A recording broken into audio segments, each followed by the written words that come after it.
си го спомням много добре и пред очите ми е една сценка, как се прибира той в къщи от среща с негови другари. Всеки ден ходеше наблизо до техната къща, която в Благоевград беше на 3 минути от центъра, и ходеше в една кръчма с кап топара. Това е римското наименование на Благоевград. И той си носеше така бастуна на ръката, защото на неговата възраст, нали, близо 100 години, трябваше с бастун да бъде. Минаваше по пътя, влизаше, понеже съм бил винаги през лятото, в лятната кухня. В лятната кухня имаше едно легло, където той спеше на по-хладно, една маса, прозорец зад мене и баба ми до печката, тя по обичаите от това време само сервираше на мъжете. Сяда дядо ми от тази страна, аз съм тук до него. Имахме такива салфетки, но не книжни, а такани салфетки. Слага салфетката, поднасяме на него, на мене и почвам да се храня. Правеше ми впечатление, макар и малък, че след като завършише да яде, хляба, знаете, неминуемо се роня от трохи, той ги събираше в шепа и ги изяждаше. Това чак по-късно съзнах, че сигурно му от времето, когато е бил в Балкана.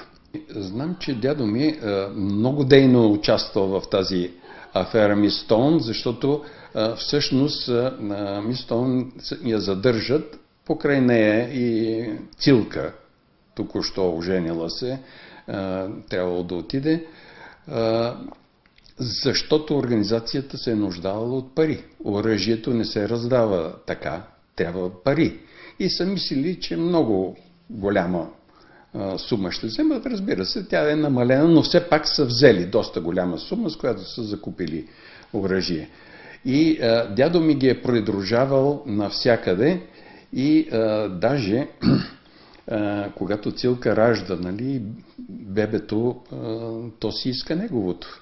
Върват нагоре-надолу, правили са големи преходи, за да не ги хванат и се чудат как да го направят. Отначало Мис Стоун го е мислил за много страшен хайдук.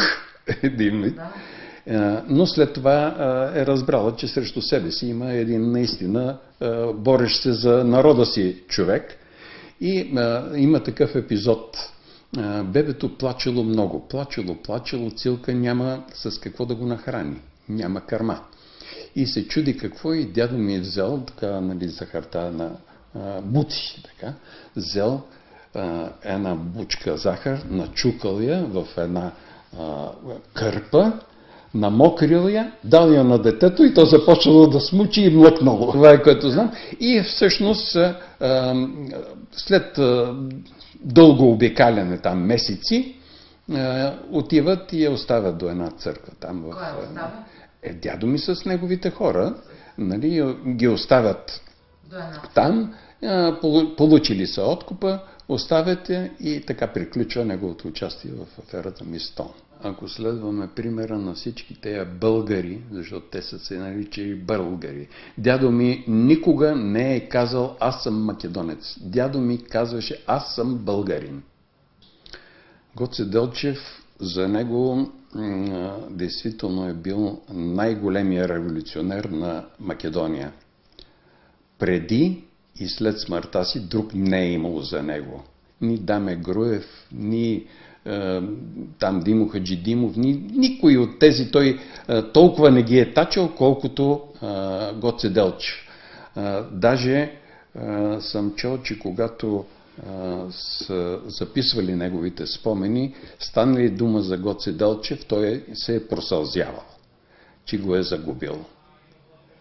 За него, може би, ако го сравниме с тук старата България, нали, героя Васил Левски, за него такъв е бил Гоце Делчев.